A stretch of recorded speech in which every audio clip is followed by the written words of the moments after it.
আল্লাহর ওলি বাইজিদ চায় নামাজ বিছাইয়া দুইটা হাত তুলেছে আর ডেকে বলে, ওগো মালিক, তোমার একজন হারানো বান্দাকে আমি বড় কষ্ট করে তোমার দরজার কাছে এনে ফেললাম।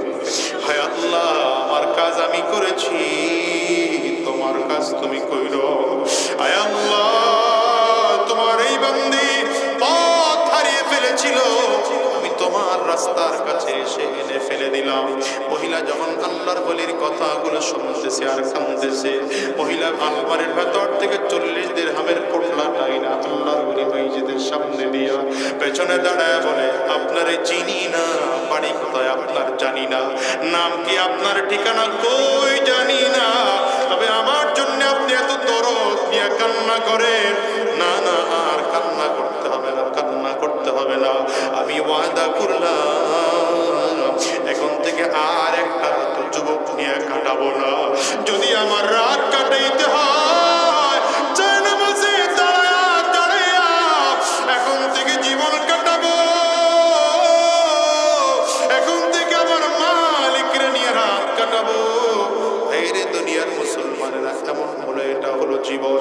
উলামায়ে কেরাম তো তোমাদেরকে দ্বীনের পথে আনতে চায়, কোরআনের পথে আনতে চায়। এজন্য বলি বাজার, কেন মাহফিলে আসলাম, কেন কথা বলতেছি, মাঝে মাঝে আপনাদেরকে হালকা হালকা করে রাগ করে করে কথা বলি।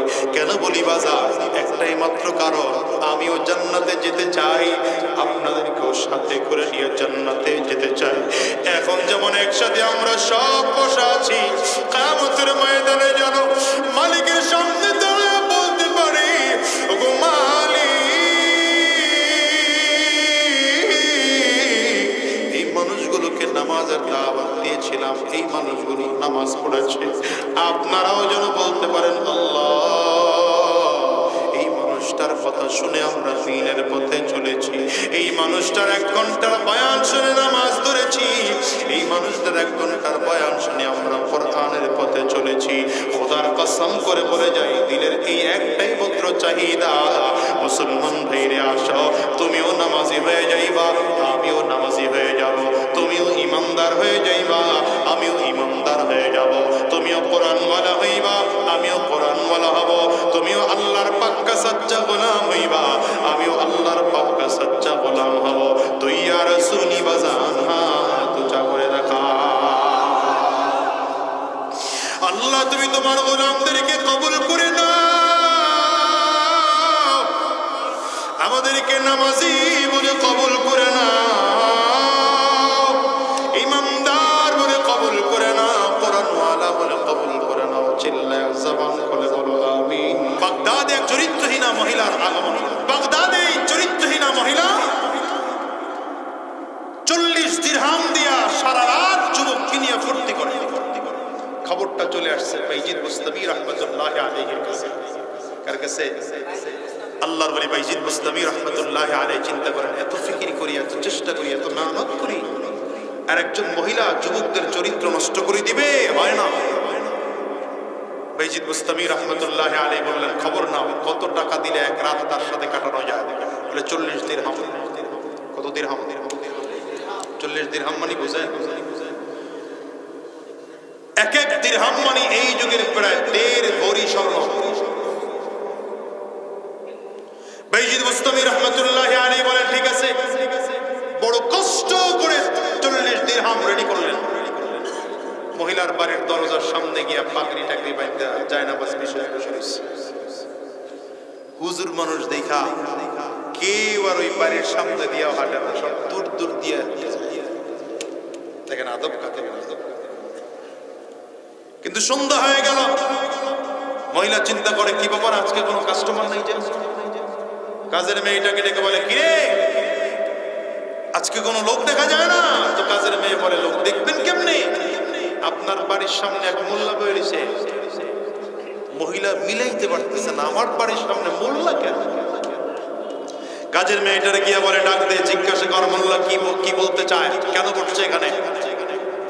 বাইজিদ বুস্তামি রাহমাতুল্লাহি আলাইহিকে সে কাজের মহিলা জিজ্ঞাসা করে, কি ব্যাপার, আপনি এখানে কেন? বাইজিদ বুস্তামি রাহমাতুল্লাহি আলাইহি বলে, আমি 1 রাত তোমার মালিকের সাথে থাকতে চাই। আজীব ব্যাপার। মেয়েটা আশ্চর্য হয়ে গেছে, বলে কি? ভেতর থেকে ব্যাগের মধ্যে থেকে একটা 40 দিরহামের একটা পোটলা বের করে দিয়ে বলে, এটা ধার, মালিকরে দিয়া বলবি এক রাত তার দাম যা আমি সেই দাম অগ্রিম দিয়ে দিলাম। কাজের মেয়েটা গিয়া মালিকরে বয়, মালিক এই মোল্লা তো বড় আশ্চর্য। মোল্লা বলে কি? সে তো আপনার সাথে এক রাত থাকতে চায়, অগ্রিম দিয়ে দিছে। মহিলা হিসাব নিকাশ মিলাইতে পারতেছে না, অঙ্কে মিলে না। হুজুর আমার কাছে থাকবে। তারপরেও চিন্তা করে, কানার দরকার চোখ, আমার দরকার টাকা। বুঝেন নাই? কানার কি দরকার, হের দরকার কি? মোল্লা হোকার যাও ডাক দে, এই তো কম। কাজের মেয়ে গিয়ে বলে, ডাকে আপনাকে। বাইজিদ বুস্তামি রাহমাতুল্লাহ আলাইহি আসছেন, ঘরের মধ্যে ঢুকছেন। যেই রুমে মহিলা আছে ওই রুমে দরজার সামনে দাঁড়ায় সালাম দিচ্ছেন, আসসালামু আলাইকুম ওয়া রাহমাতুল্লাহ। মহিলা ভেতর থেকে জবাব দিচ্ছে, ওয়া আলাইকুম আসসালাম ওয়া রাহমাতুল্লাহি ওয়া বারাকাতুহু। বুঝেন নাই? সালামের সুন্নাহ মুস্তাহাব তরিকা শুদ্ধ জবাব দিচ্ছে। কেউ যদি সালাম দেয় আপনাকে আসসালামু আলাইকুম, মুস্তাহাব তরিকা হলো অন্তত একটু বাড়িয়ে আপনি সালামের জবাব দিবেন, ওয়া আলাইকুম আসসালাম ওয়া রাহমাতুল্লাহ। যদি কেউ আপনাকে সালাম দেয় আসসালামু আলাইকুম ওয়া রাহমাতুল্লাহ, আবার যেন আপনি জবাব দেন ওয়া আলাইকুম আসসালাম ওয়া রাহমাতুল্লাহি ওয়া বারাকাতুহু। বাইজিদ বুস্তামি রাহমাতুল্লাহ আলাইহি যখন সালাম দিলেন আসসালামু আলাইকুম ওয়া রাহমাতুল্লাহ, মহিলা জবাব দেয় ওয়া আলাইকুম আসসালাম ওয়া রাহমাতুল্লাহি ওয়া বারাকাতুহু। সালামের জবাব শুনে বাইজিদ বুস্তামি রাহমাতুল্লাহ আলাইহি বুঝতে পেরেছে এটা কোনো খারাপ মহিলা না, অবশ্যই কোনো মুসলমান ঘরের মহিলা। ভেতরে ঈমান আছে, জ্বালাইতে পারলেই ঈমান জ্বলবে। হয়তো শয়তানের ধোঁকায় পড়ে তার আউলে গেছে, শয়তানের ধোঁকায় পড়ে দুনিয়ার মায়ায় পড়ে রবকে ভুলে গিয়েছে। যদি ভেতরে খোঁচা দিয়ে কোনোভাবে আবার ঈমানের আগুনটা ধরিয়ে দেওয়া যায়, তার মধ্যে ঈমানের আগুন জ্বলবে। পর্দার আড়ালে দাঁড়িয়ে ডেকে বললেন, গো আমি আপনার ঘরে ঢুকবো, তবে এখনই ঢুকবো না, আগে আপনি আপনার কাপড় দিয়ে চেহারা টান ঢেকে নেন, চেহারা ঢেকে রুমের একটা কিনারায় চলে যান, এরপরে আমাকে বলবেন আমি আপনার রুমের মধ্যে ঢুকবো। মহিলাও চমৎকার করে চেহারাটা ঢেকে রুমের একটা কিনারায় চলে গিয়ে বাইজিদ বুস্তামিকে আসার জন্য বললেন। আল্লাহর ওলি বাইজিদ বুস্তামি রাহমাতুল্লাহ আলাইহি ঘরের মধ্যে ঢুকে দরজা বন্ধ করে দিয়ে ডেকে বললেন, বন্ধুরে আপনাকে যেই মানুষটা 40 দিরহাম দেয় সারা রাত আপনি তার কথাই তো চলেন? বলে হ্যাঁ তার কথাই আমি চলি। আমিও আপনাকে 40 দিরহাম দিলাম, আমার কথায় কি আপনি আজকে রাতটা চলবেন? আমি যা বলবো তাই কি শুনবেন? বলে হ্যাঁ আপনি যা বলবেন আমি তাই শুনবো। আল্লাহর ওলি বাইজিদ ব্যাগের ভেতর থেকে একটা চমৎকার কাপড় বের করে দিলেন, পাক পবিত্র কাপড় দিয়ে বললেন, বন্ধু আপনি তাড়াতাড়ি করে গোসল করে পাক পবিত্র হইয়া এই কাপড়টা পরে আমার সামনে হাজির হয়ে যান। মহিলাও চলে গেল, চমৎকার করে গোসল করলো, পাক পবিত্র হইয়া পবিত্র কাপড় পরিধান করে বাইজিদ বুস্তামির সামনে এসে হাজির। আল্লাহর ওলি বাইজিদ এবার ব্যাগের ভেতর থেকে একটা জায়নামাজ বের করে কিবলামুখী বিছায়া দিলেন। ডেকে বললেন, বন্ধু কতদিন হয়ে গেল মালিকের সামনে দাঁড়াবো না, তোমার মালিকটা তোমার কতবার বার করে করে ডাকে, দৈনিক 5 ওয়াক্ত নামাজের মধ্যে মালিকটা তোমার মুয়াজ্জিন রে দিয়া ডাকায়, হাইয়া আলাস সালাহ হাইয়া আলাল ফালাহ, মালিকটা তোমার ডাকে আসো নামাজের দিকে আসো, আসো কল্যাণের দিকে আসো। কতদিন হয়ে গেল মালিকের ডাকে সাড়া দাও না, দাঁড়ায় যাও, যায় নামাজ বিছায় দিলাম, নামাজে দাঁড়ায় যাও। বাইজিদ বুস্তামি রাহমাতুল্লাহি আলাইহির কতটা মহিলার কলিজা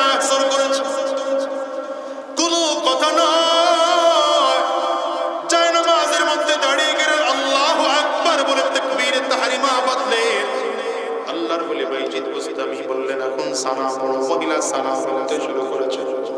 সূরা ফাতিহা পড়ো। সূরা ফাতিহাও পড়তে আরম্ভ করেছেন। সূরা মিলাইতে আরম্ভ করেছেন। রুকুর মধ্যে যাও, রুকুর মধ্যে গেলেন, পড়ো সুবহানা রাব্বিয়াল আযীম। মহিলা পড়তে আরম্ভ করেছে, এবার রুকুর থেকে দাঁড়াও, আরে সাজদার মধ্যে যাও, পড়ো সুবহানা রাব্বিয়াল আ'লা, পড়ো সুবহানা রাব্বিয়াল আ'লা। নামাজ পড়তেছে মহিলা, হঠাৎ করে টের পায় নামাজের মধ্যে আল্লাহর বলি বাইজিদের কোনো কথা শোনা যায় না। 2 রাকাত নামাজ শেষ করে সালাম ফিরিয়ে ডানে তাকায়, বামে তাকায়, সামনে তাকায়, পেছন দিকে তাকায়।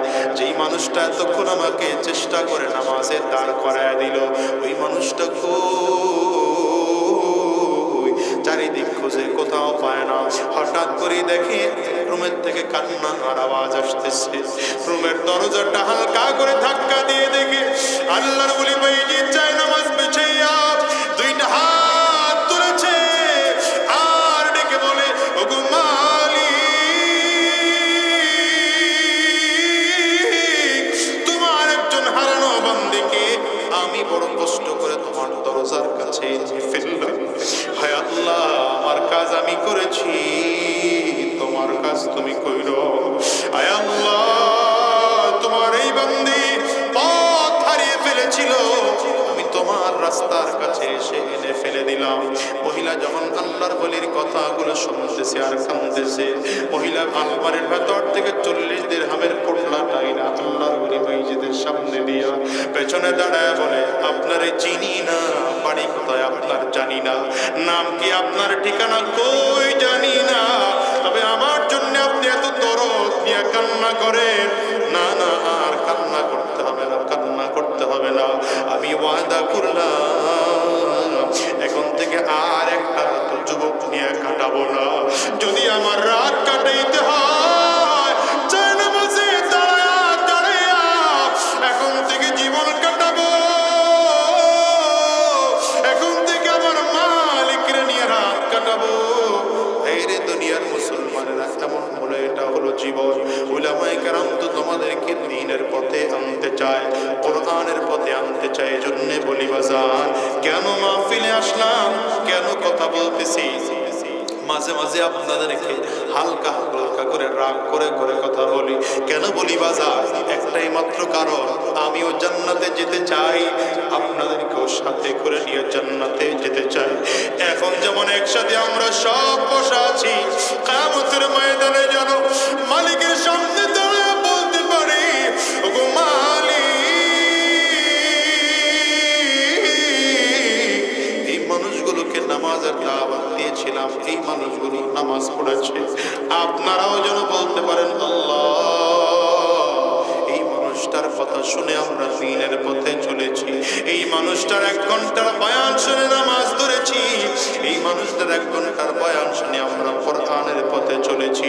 খোদার কসম করে বলে যাই, দিলের এই একটাই মাত্র চাহিদা, মুসলমান ভাইরে আসো, তুমিও নামাজি হয়ে যাইবা, আমিও নামাজি হয়ে যাব, তুমিও ইমানদার হয়ে যাইবা, আমিও ইমানদার হয়ে যাব, তুমিও কোরআনওয়ালা হইবা, আমিও কোরআনওয়ালা হব, তুমিও আল্লাহর পাক্কা সচ্চা গোলাম হইবা, আমিও আল্লাহর পাক্কা সচ্চা গোলাম হব। তুই আর শুনি বাজান হাত উঁচা করে দেখা। আল্লাহ, তুমি তোমার গোলামদেরকে কবুল করে নাও, আমাদেরকে নামাজি বলে কবুল করে নাও, ইমানদার বলে কবুল করে নাও, কোরআনওয়ালা বলে কবুল করে নাও। চিল্লায় জবান খুলে বলো আমিন। ফজরের নামাজের সময় হয়ে যাচ্ছে, ফজরের নামাজে সাহাবায়ে কেরাম সব এসে মসজিদে নববীতে বসে আছেন।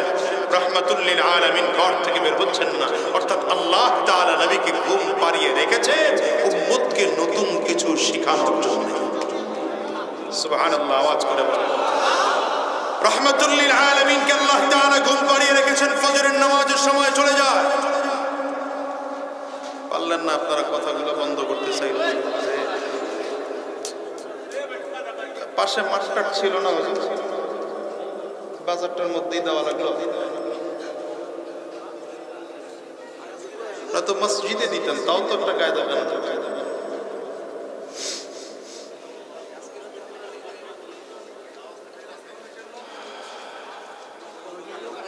থাক ভাই, কপাল পড়তে কিছু লাগে, কপাল খুলতেও সময় লাগে, কপাল পুড়তেও সময় লাগে না। যারা পিছনে কথা বলতেছেন, আপনাদের এতটুকু তো বিবেক থাকা উচিত, যেখানে একটা মাহফিল চলতেছে, সারা জীবনই তো কথা বলতে পারবেন, আজকেও কথা বলা লাগবে। যদি এমন হয় আগামীকালকের থেকে আপনার কথা বলা আল্লাহ শক্তির কায়দা নেয়, তখন কি হবে?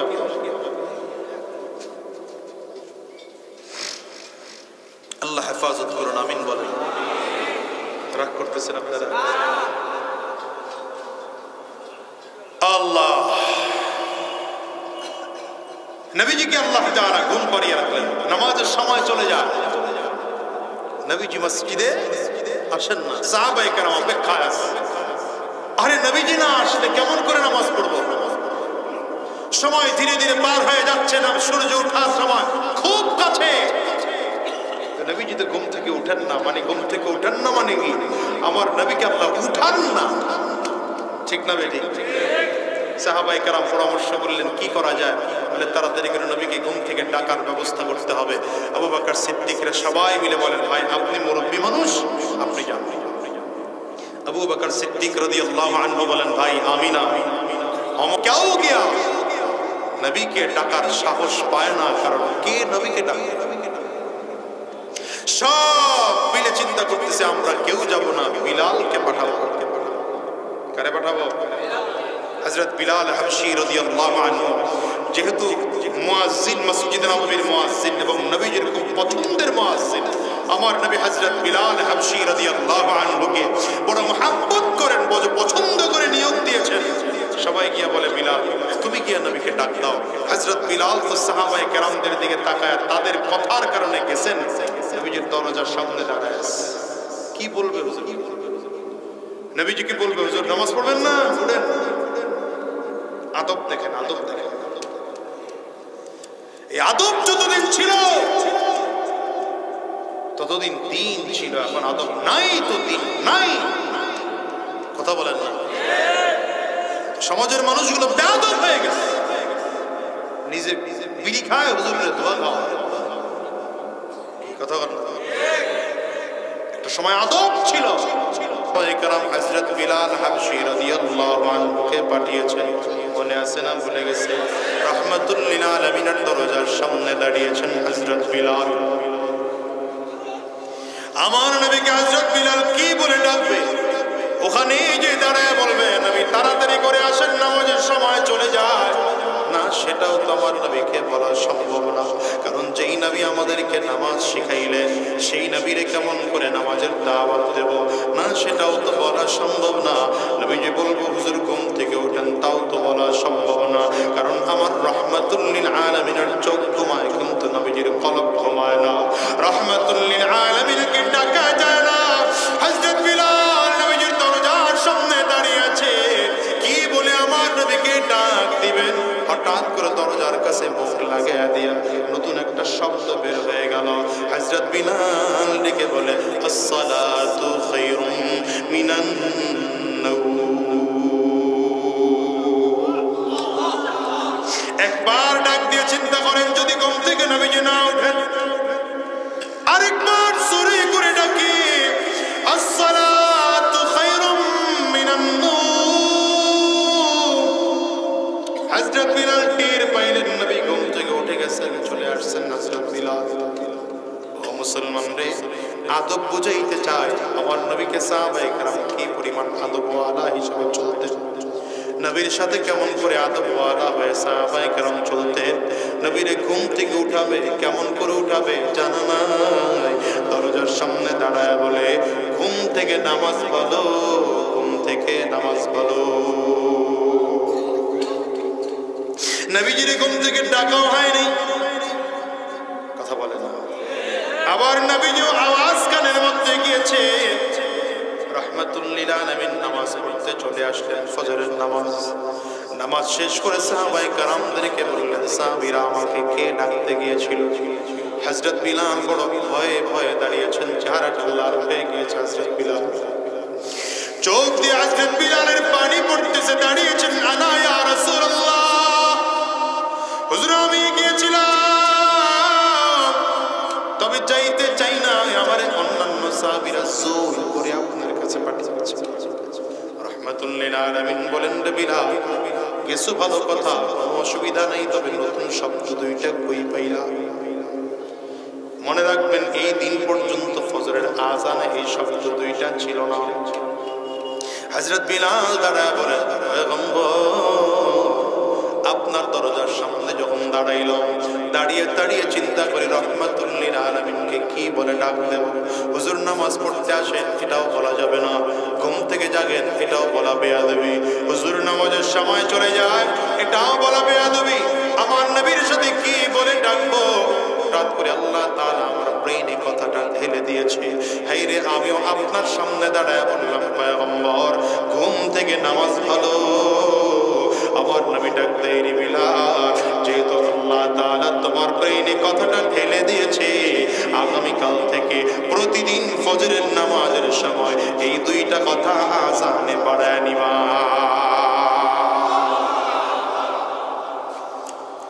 আদবওয়ালা জিন্দেগির দাম আছে, বেয়াদবি জিন্দেগির কোনো দাম নাই।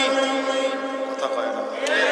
কোরআনওয়ালা জিন্দেগির দাম আছে, ইসলামওয়ালা জিন্দেগির দাম আছে, বেঈমানি জিন্দেগির কোনো দাম নাই, গুনাহগারের জিন্দেগির কোনো দাম নাই।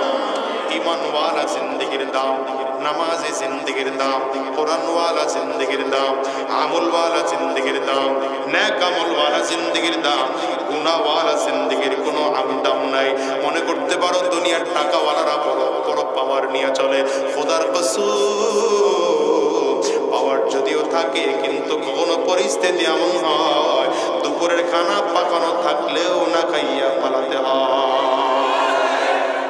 ওমরের একটা চমৎকার অভ্যাস ছিল, রাতের অন্ধকারে একা একা হাঁটতেন আর মানুষদের খোঁজ খবর নিতেন। এই জনপ্রতিনিধি এখানে যদি হওয়ার কারো ইচ্ছা থাকে, নেতা হওয়ার যদি ইচ্ছা থাকে, এই আমলটা করবেন। 100% করে বললাম, জীবনে কিচ্ছু লাগবে না, কোটি টাকাও খরচ করা লাগবে না নির্বাচনে। এই কাজটা 1 বছর করেন, দেখবেন আপনার থেকে জনপ্রিয় নেতা কেউ হতে পারবে না। গোপনে গিয়া মানুষের ঘরে উঠে ওরা 1000 টাকা দিয়ে আসেন, একজনের ঘরে চাউল দিয়ে আসেন, আরেকজনের ঘরে তরকারি, রাতের বেলায় গোপনে 1000 না, দেখবেন ওর কলিজা আপনার জন্য যে মহাব্বত আল্লাহ তৈয়ার করে দেবে, খোদার কসম আর কিচ্ছুতে হয় না। এই জন্য আমি মাঝে মাঝে বলি, তো আমার বিপরীত যারা ইলেকশন করেছে কোটি টাকা খরচ করেও হইতে পারে নাই, আর আল্লাহর মেহেরবানি টাকাও লাগে না। কারণ কোন কর্মীরে আমি মোটর সাইকেলে কোনোদিন তেল ভইরা দিই নাই, কাউরে 500 টাকা দিয়ে ভোট কিনতে হয় নাই, আলহামদুলিল্লাহ। হযরত ওমর রাদিয়াল্লাহু আনহু চমৎকার আমল ছিল, রাতের অন্ধকারে একা একা মানুষের খবর নিতেন। এই আমলটা কোথা থেকে শিখছেন? হযরত ওমর নবীর কাছ থেকে শিখছেন। কার কাছ থেকে?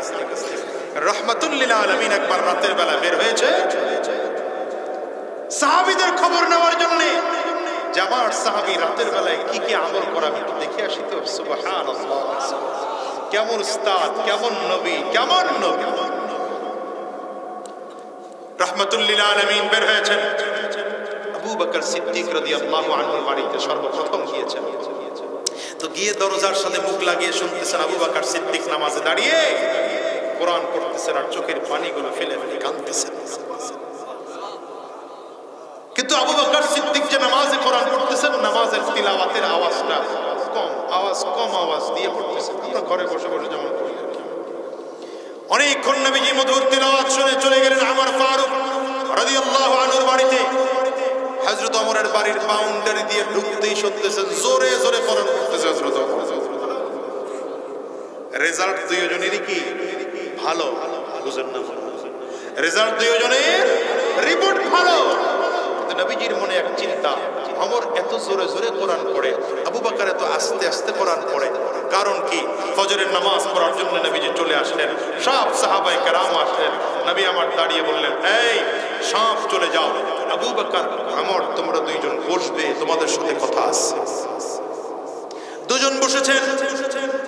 নবীজি দাঁড়িয়ে বললেন, শোনো, আজকে রাতের বেলায় তোমাদের বাড়ি গিয়েছিলাম। দুজন তো কাঁদতে শুরু করেছেন, আরে নবী আমাদের বাড়ি গিয়েছেন, কি জানি কি অন্যায় হয়ে গেছে হুজুর, আপনি যদি আগে বলতেন, আপনার খেদমত করতে পারতাম। কি জানি অন্যায় হয়ে গেছে আমাদের। রাহমাতুল লিল আলামিন বলেন, কোনো অন্যায় না, রাতে তোমাদের আমল টেস্ট করার জন্য এসেছিলাম। সুবহানাল্লাহ, কন্যা আবু বকর সিদ্দিক তো লজ্জায় কান্না করে দিয়েছে। হুজুর গিয়েছেন আমাদের বাড়িতে আমল চেক করার জন্য। নবী বলেন, ওমর, আবু বকর আমার কাছে ছোট্ট একটা প্রশ্ন, কোরআন তিলাওয়াতের রিপোর্ট দুইজনের ভালো, নামাজে দাঁড়িয়ে দুজনই কোরআন পড়তেছ, আবু বকর আস্তে আমর জোরে, কারণ কি? আবু বকর সিদ্দিক জবাব দেয়, আসমা'তু মান নাজাইতু, আসমা'তু মান নাজাইতু, পয়গম্বর আমার যাকে শোনানো দরকার আমি তাকে শুনিয়ে দিয়েছি। তিনি এমন একজন আল্লাহ, আস্তে বললেও শুনেন, জোরে বললেও শুনেন। এই জন্য আমি জোরে জোরে পড়ি না, আস্তে আস্তে পড়ে আমার মালিককে আমি শুনিয়ে দিলাম। নবী হযরত ওমরকে জিজ্ঞাসা করেন, তুমি কেন জোরে পড়েছো? ওমর রাদিয়াল্লাহু আনহু মনে মনে ভাবেন, কোনদিন তো আমি দুই নবী আবু বকরের চেয়ে বেশি নম্বর নিতে পারি না। আজকে আমি দুইটা ফজিলতের কথা বলে ভাই আবু বকরের থেকে বেশি নম্বর নিতে চাই। ডেকে বললেন, পয়গম্বর আমি দুই কারণে জোরে তিলাওয়াত করেছি। এক নম্বর কারণ, রাহমাতুল লিল আলামিন, আপনি তো বলেছেন কোরআনের তিলাওয়াতের আওয়াজ যত দূর যায় তত দূর নাকি শয়তান থাকে না। এই জন্য আমি জোরে জোরে কোরআন পড়েছি যেন আমার বাড়ির আশেপাশেও শয়তান না থাকে। দ্বিতীয় নম্বর, আমার কোরআন তিলাওয়াতের আওয়াজ যখন মানুষের কানে চলে গেল, তাদের ঘুমটাও ভেঙে গেল, আমার পরিবারের অন্যান্য সদস্যরাও নামাজে দাঁড়ানোর মতো সুযোগ তাদের হয়েছে। এই যে নবীর কাছ থেকে সাহাবায়ে কেরাম শিখেছে। হযরত ওমর অর্ধ পৃথিবীর শাসক ছিলেন, কিন্তু হযরত ওমর একা একা হেঁটে হেঁটে হেঁটে হেঁটে মানুষদের খবর নিতেন।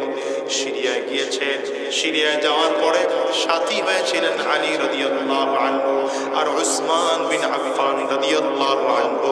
দুইজনে ঘুমের মধ্যে রেখে ওমর ফারুক একা একা রওনা করেছেন সিরিয়ার মানুষদের খোঁজ খবর নেওয়ার জন্য।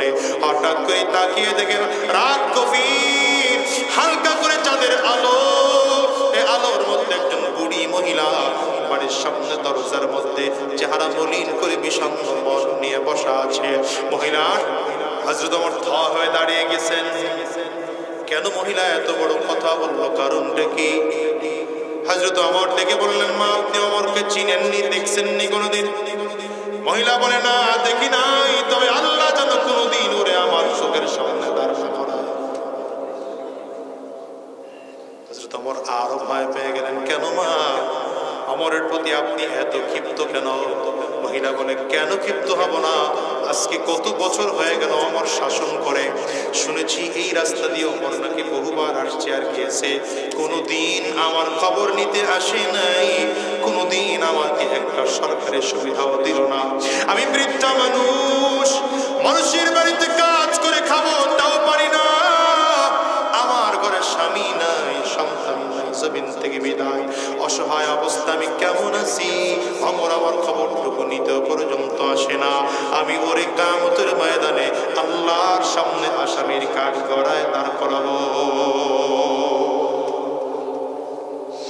আজকে ওমরের অনেক বড় ক্ষমতা, আমার কোনো ক্ষমতা নাই, কিন্তু কিয়ামতের ময়দানে আমার ক্ষমতাও যা থাকবে ওমরেরও তা থাকবে, আমিও যা থাকবো ওমরও তা থাকবে। ওমরকে সেই দিন আল্লাহর সামনে দাঁড় করাবো, আসামির কাঠ গড়ায় দাঁড় করায় দেবো। হযরত ওমরের কোনো কথা নাই, কাঁপতে শুরু করেছে, চোখ দিয়ে পানি পড়তে আরম্ভ হয়েছে। মহিলার মাটির পায়ের সামনে হাঁটু গেড়ে মাটির মধ্যে ওমর বসে পড়েছে। ডেকে বললেন, মাগো আমি যদি ওমরের পক্ষ থেকে আপনার দুঃখগুলো কিনতে চাই, আপনি বিক্রি করবেন নাকি বলেন? মহিলা বলে, কেমনে বিক্রি করবো বেটা বোকা, দুঃখ কি কোনোদিন বিক্রি করা যায় নাকি? হযরত ওমর বললেন, 5 দিরহাম দেব, বলে না বিক্রি হবে না। হযরত ওমর বলেন, 10 দিরহাম দেব, মহিলা বলেন না না বিক্রি হবে না। হযরত ওমর বলেন, তাইলে 15 দিরহাম দেব, মহিলা বলে না বিক্রি হবে না। হযরত ওমর বলেন, মা তাইলে 20 দিরহাম দেব, তারপরে আপনি ওমরের দুঃখগুলো আমার কাছে বিক্রি করে দেন। কিয়ামতের ময়দানে ওমরের বিরুদ্ধে কোনো অভিযোগ জানাবেন না। মহিলা 20 দিরহামের কথা শুনে রাজি হয়ে গেল। মহিলাকে টাকা দিবে, পকেটের মধ্যে হাত দিয়েছেন ওমর। এই মুহূর্তে হযরত উসমান আর আলী রাদিয়াল্লাহু আনহুমা দুজন রাস্তা দিয়ে হেঁটে হেঁটে খোঁজার জন্য বের হয়েছিল। হযরত ওমর রাদিয়াল্লাহু আনহুকে দেখে দূর থেকে ডাক দিয়েছিল, ইয়া আমিরুল মুমিনিন, হে আমিরুল মুমিনিন। ডাক দিতে দেরি হয়, মহিলা বসার থেকে এক লাফ দিয়ে দাঁড়িয়ে গিয়েছে। ডেকে বললেন, কিরে এখানে আমিরুল মুমিনিন কোথা থেকে আসলো? হযরত আলী রাদিয়াল্লাহু আনহু বলে, মাগো আপনার পায়ের কাছে যেই মানুষটা বসা, ওই মানুষটাই যুগের ওমর, অর্ধ পৃথিবীর শাসক। মহিলা হাত শুরু করে কান্না শুরু করেছিল, বুঝতে পারি না আপনার বিরুদ্ধে কথা বলে ফেলেছি, অন্যায় করে ফেলেছি, মাফ করে দেন। আমি অন্যায় করেছি, নবীর সাহাবীর ব্যাপারে এতটুকু আমার অপরাধ নাই, এতটুকু অভিযোগ নাই, আমি একজন মুসলমান, কিন্তু আপনার বিরুদ্ধে কথা বলেছি কারণ এখন পর্যন্ত আমি অসুস্থ মানুষ, মানুষের বাড়িতে কাজ করতে পারি না, এই কারণে কথা বলে ফেলেছি, আমারে মাফ করে দেন। হযরত ওমর কান্না করেন আর বলেন, মাগো আপনি মাফ চাইবেন পরের কথা, আগে আপনার সাথে আমার যে চুক্তি হলো চুক্তি ক্লিয়ার করে। পকেট থেকে 20 দিরহাম বের করে মহিলার কাছে দিয়ে বলেন, মা এই টাকা আপনারে দিলাম, আপনার দুঃখগুলো আমার কাছে বিক্রি করে দিয়েছে। মহিলা বলে, ঠিক আছে বাবা, আমার সব দুঃখ বিক্রি করে দিলাম, কিয়ামতের ময়দানে তোমাকে আল্লাহর সামনে আর দাঁড় করাবো না। হযরত ওমর বলেন, এভাবে মুখে বললে হবে না, নিজের চাদরটা ছিঁড়েছেন, চাদরের একটা টুকরা মহিলার হাতে দিয়েছে, কাগজ আর কলম হাতের মধ্যে দিয়া, কাপড়ের টুকরা দিয়ে আর কলম দিয়ে বললেন, মাগো এটা নেন, আপনি লিখে দেন, আমি 20 দিরহামের বিনিময়ে আমার দুঃখগুলো ওমরের কাছে বিক্রি করে দিলাম। কিয়ামতের ময়দানে ওমরকে আল্লাহর সামনে আসামির কাঠ গড়ায় দাঁড় করাবো না। হযরত ওমর নিজের হাতে লিখে দিয়েছে, মহিলা কাপড়ের টুকরাটা নিজে হাতের মধ্যে নিয়া হযরত আলী রাদিয়াল্লাহু আনহুকে বুঝায় দেয়, রে আলী ভাই এটা রেখে দাও, যদি আমি তোমার আগে জমিন থেকে বিদায় হয়ে যাই, আমার কাপড়ের মধ্যে ছোট্ট কাপড়ের টুকরাটা দিয়ে দিবা, কারণ কিয়ামতের ময়দানে যদি মহিলা আমাকে আল্লাহর আসামির কাঠ গড়ায় দাঁড় করায় ফেলায়, সেই দিন যেন আমি কাপড়ের টুকরাটা আল্লাহর সামনে দাঁড় করায় দেখাইতে পারি, বলি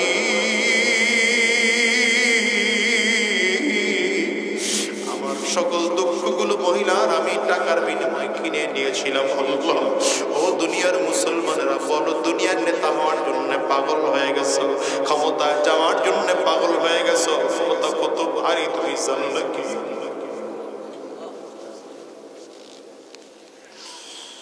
দেশের সম্পদ তোমার কাছে আমানত রাখা আছে, এই সম্পদগুলো যে রাজনৈতিক স্লোগান দিয়ে বারবার করে খেয়ে ফেলে নষ্ট করে দিচ্ছ, আল্লাহর সামনে দাঁড়ায় কি জবাব দিবা? বলো, কি জবাব দিবা? হায়রে, এই জন্য বলি, তোমার একটা ইউনিয়নের মধ্যে যেই পরিমাণ বরাদ্দ তোমার আসে, এটা ইউনিয়নের প্রত্যেকটা জনগণ এটা পাওয়ার অধিকার রাখে। একটা টাকা তুমি তসরুফ করেছো, খোদার কসম করে বলে গেলাম, কিয়ামতের ময়দানে এতগুলো মানুষের দাবি ছাড়ানোর আগ পর্যন্ত আল্লাহ তোমাকে মাফ করবেন না, ক্ষমা করবেন না। এই জন্য সাবধান, পরের হক নষ্ট করলে আল্লাহ তাআলা সেই বান্দাকে মাফ করেন না। ও দুনিয়ার মুসলমানেরা, কে দিয়ে বুঝাই বলো? আমি তো মাঝে মাঝে আমার নিজের দিকে আমি নিজে তাকাই আর বলি, ক্ষমতা তো বেশি দাও নাই, ছোট্ট ক্ষমতা দিয়েছো, কিন্তু আল্লাহ একটা টাকা আমার মধ্যে যেন না ঢোকে। যেদিন সম্পদের একটা টাকার লোভ আমার কলিজায় ঢুকবে হারাম উপার্জন করার, সেই দিন থেকে আমার ক্ষমতা আমার থেকে কাইরা নিও। ও বাজান, তোমাদেরকেও বলে যাই, সাবধান, এই দুনিয়ায় যতদিন থাকবো হারাম রাস্তায় চলবো না, শয়তানি রাস্তায় কদম বাড়াবো না, গুনাহের পথে চলবো না, বরঞ্চ দ্বীন ও ইসলাম ইসলাম কায়েম করার জন্য ফিকির লাগাবো, কোরআন ওয়ালাদেরকে ক্ষমতায় বসানোর জন্য ফিকিরের চেষ্টা মেহনত করব। এ বাজান বলো দুনিয়ায় কয়দিন থাকবো? আজ আছি আগামীকালকে থাকবো এমন কোনো গ্যারান্টি নেই রে বাবা, বরঞ্চ দুনিয়া আসার সিরিয়াল আছে বাজান, যাওয়ার কিন্তু কোনো সিরিয়াল নেই। এই দুনিয়া আসার সময় আগে দাদা আসে, তারপরে বাবা আসে, তারপরে সন্তান আসে। যাওয়ার সময় এমন হয় দাদা দুনিয়া থাকে, নাতি জমিন থেকে বিদায় হয়, বাবা দুনিয়া থাকে, সন্তান জমিন থেকে বিদায় হয়। এমন আপনার আমার ক্ষেত্রেও হতে পারে কি পারে না? একটু আওয়াজ করে চিল্লায় বলে বাজার আজকের এই মাহফিলটাতে যারা হাজির, হিসাব করে দেখেন কত মানুষের মা জমিন থেকে বিদায়, কত মানুষের বাবা জমিন থেকে বিদায়, কত মানুষের আব্বা আম্মা দুইজন জমিন থেকে বিদায়, কত মানুষের জোরের ভাই নাই, কত মানুষের জোরের বোন নাই, কত মানুষের স্ত্রী নাই, কত মা আর বোনের জন্য স্বামী নাই। আমি আজাদিও তো বলি আজকে 18টা বছর হয়ে গেল মাকে হারাই গেল।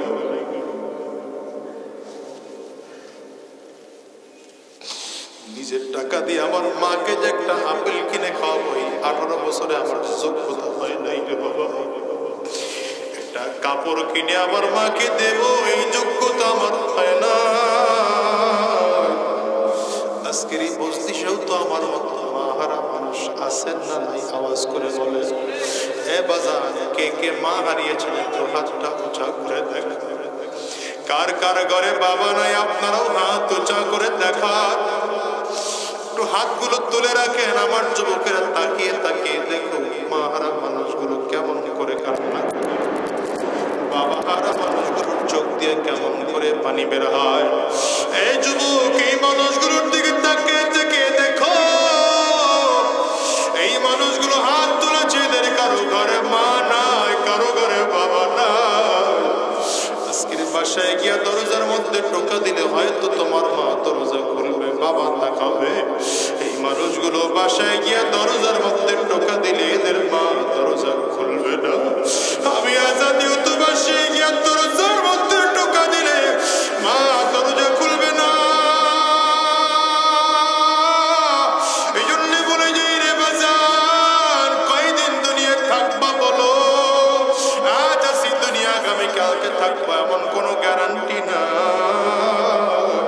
এই জন্য হিসাব মিলে যাও, যতদিন এই দুনিয়া থাকবো হায় রে ওয়াদা করে বের হও, আর গুনাহের রাস্তায় কদম বাড়াবো না, শয়তানি রাস্তায় কদম বাড়াবো না, হারাম রাস্তায় কদম দাঁড়াবো না। কারণ আজকের এই মাহফিল তোমার আমার জীবনের কারো শেষ মাহফিল হতে পারে।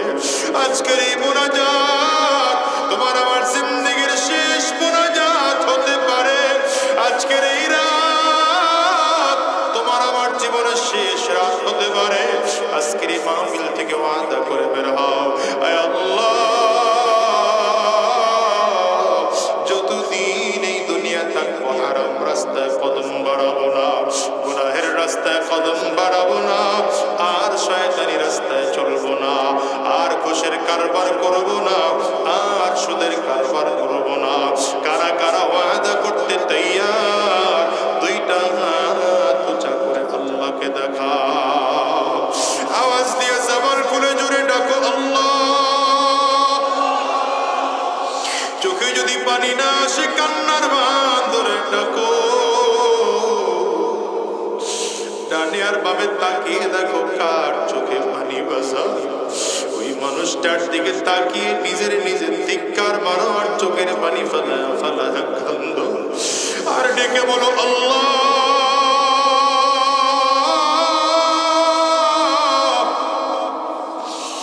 আয় আল্লাহ, তোমার গোলামদের দিকে তাকায় দেখো কত গোলামের হাত ধরেছে, এদের কারো ঘরে মা নাই, বাবা নাই, আব্বা আম্মার কথা স্মরণ করে কাঁদে।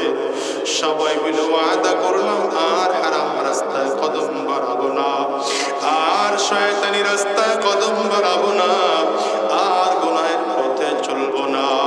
আল্লাহ তুমি কবুল করে না।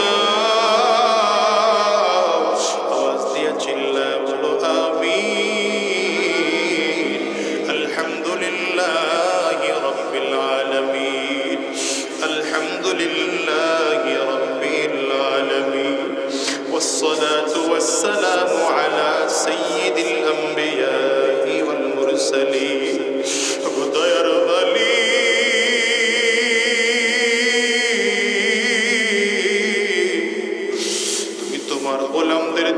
কুদরতি নজর দিয়ে তাকাইয়া তাকাইয়া দেখো আয় আল্লাহ কতগুলো মানুষ হাত তুলেছে, এদের কারো ঘরে মা নাই, আয় আল্লাহ কারো ঘরে বাবা নাই, জানি না কে জানি মা হারিয়েছেন, কে যেন বাবা হারিয়েছেন গো আল্লাহ। আয় আল্লাহ আমরা আব্বা আম্মার কথা স্মরণ করে ভাই একটু কান্না করো, যাদের বাবা আর মা জমিন থেকে বিদায় হয়েছেন তারা কান্না করো, নিজের গুনাহের কথা স্মরণ করে কান্না করো বাজার, আরে কবরের আযাবের কথা স্মরণ করে চিৎকার করে কান্না করো, আর মালিকরে ডাকো আল্লাহ। কারণ দুনিয়ার ঘরে আগুন লাগলে যেমন পানি ছাড়া নিভানো যায় না, ওই কবরে যে জাহান্নামের আগুন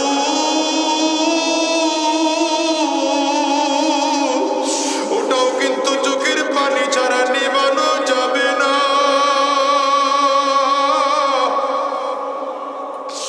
মালিকের আওয়াজ দিয়ে জোরে ডাকো আল্লাহ। ও দয়ার মালিক মেহেরবানি করে জিন্দেগির গুনাহগুলো মাফ করে দাও। আয় আল্লাহ যতগুলো মানুষ হাত তুলেছে আয় আল্লাহ আমাদের জিন্দেগির গুনাহগুলো মাফ করে দাও। জীবনে যত গুনাহ করেছি জেনে না জেনে বুঝে না বুঝে ইচ্ছা অনিচ্ছায় গোপনে প্রকাশ্যে দিনে রাতে সব গুনাহ থেকে তোমার দরবারে মাফ চাই, মেহেরবানি করে মাফ করে দাও। আয় আল্লাহ আমাদের দোয়াটুকু তুমি কবুল করে নাও। ওগো দয়ার মালিক আয় আল্লাহ আমাদেরকে দীনদার ইমানদার বানিয়ে দাও। আল্লাহ আমাদেরকে দীনওয়ালা ইমানওয়ালা বানিয়ে দাও, আমাদেরকে দীনওয়ালা ইমানওয়ালা বানিয়ে দাও। আয় আল্লাহ তোমার গোলামদের দিকে তাকাও, এদের চোখে পানি। আয় আল্লাহ সবাই মিলে তোমার দরবারে ক্ষমা চাই, মেহেরবানি করে জিন্দেগির গুনাহগুলো মাফ করে দাও। আয় আল্লাহ জাহান্নামের আযাব থেকে হেফাজত করো, আমাদেরকে জান্নাত নসিব করে দাও আল্লাহ। আয় আল্লাহ দ্বীনের পথে চলার তৌফিক দিয়ে দাও, যতদিন এই দুনিয়ায় থাকবো তোমার গোলামি করার তৌফিক দিয়ে দাও। জমিন থেকে যখন বিদায় হয়ে যাব ঈমান নিয়ে যাওয়ার তৌফিক দিয়ে দিও। আয় আল্লাহ আমাদেরকে তোমার দ্বীনের জন্য কবুল করে নাও, আমাদেরকে ইসলামের জন্য কবুল করে নাও। আমরা যারা মুসিবতের মধ্যে আছি মুসিবত দূর করে দাও, যারা অভাবগ্রস্ত অভাব দূর করে দাও, যারা পেরেশানিগ্রস্ত পেরেশানি দূর করে দাও আল্লাহ। আল্লাহ আজকের মাহফিল করতে গিয়ে যারা টাকা পয়সা মেধা শ্রম বুদ্ধি দিয়ে সহযোগিতা করেছেন